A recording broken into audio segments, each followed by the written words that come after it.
Welcome to Clarified Solutions 4-part series centering upon strategic evaluation. This has been a topic which I have discussed in great depth from many different angles previously.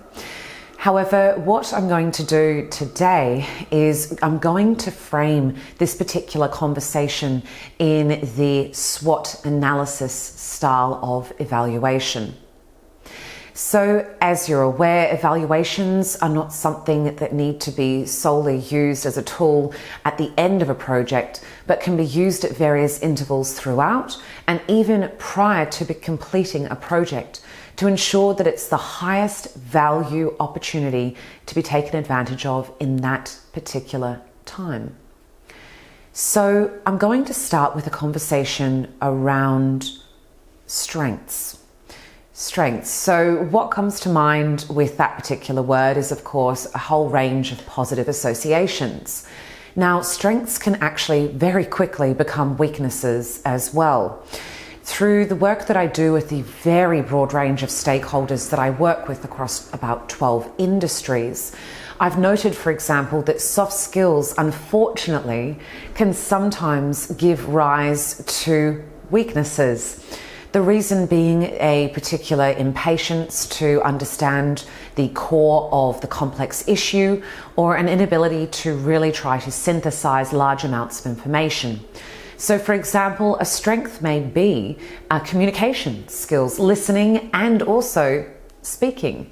Now, when listening stops happening, this can then become, of course, a weakness and a threat to the clear communication and transfer of information between different parties. So how then can you turn this around and ensure that it truly is a strength over the course of that entire project and your career as a whole? Well, what you can do is really start with your mindset. How do you mean to end? Begin as you mean to end. This is a very important saying that I reflect on regularly, and I certainly think about prior to every single meeting that I have with my clients and with the various people in my business network. The reason being is that it resets my mind and it gives me the opportunity to factor in all of the knowledge that I have acquired up until that point in time and all of the skills that I have needed to use in order to assimilate that knowledge into my professional working style. So take a few moments before you enter into each meeting. Literally slow down, stop for about 5 to 10 seconds, take a few deep breaths. Think about what the purpose of that meeting is, who it is you're going to be meeting with, and if you have a sense of the agenda, which in most cases you will, and roughly what will be discussed, take a moment to ground yourself and think about how it is you want to approach that discussion. What sort of character do you need to bring to that discussion? How much or how little do you need to speak? How much do you need to listen? This is very important. If you can enter every conversation, every meeting with this particular attitude and with this sense of being grounded, being centered, and being very clear on your direction and purpose, the outcomes which you will achieve will be astounding and most likely surprise you in terms of their quality. One of the gravest errors you can make is going into a meeting thinking the outcome has already been decided. In most instances, as we would know, there are so many variables, so many unpredictable factors.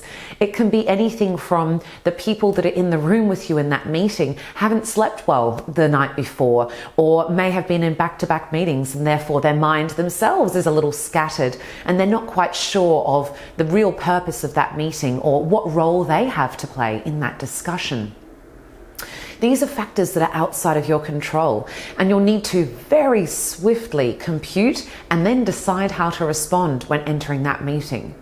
I've had the privilege and the opportunity to be within hundreds, probably thousands of meetings over the course of my career. And through practice and through observation and also understanding of myself, I've come to the conclusion that it takes about 5 to 10 seconds to read the room once everyone has settled in, and then about another 5 to 10 seconds to really listen and think about how I approach that particular discussion with the people that I'm speaking with or person that I'm speaking with, based on where they're at that point in time and where I am at that point in time as well. So as you can see, strengths are not something that are set in place. They're not something that you can always count on.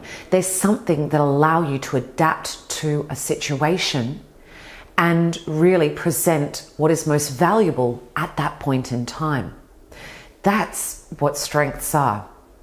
Another point that I'd like to make, which is very important, is strengths cannot be viewed with an egoistic lens. The ego has no place in business meetings. The ego, unfortunately, will always lead to a poorer quality outcome. It doesn't build rapport, it doesn't assist you in listening, and it most certainly does not help you in your logical reasoning and your vocabulary. One thing I've noted, for example, in meetings where perhaps other stakeholders become quite tense or nervous, or there's so much they want to say and so little time apparently, is that their ego, unfortunately, is speaking for them, rather than their intellect, their personality, and their business acumen coming to the forefront.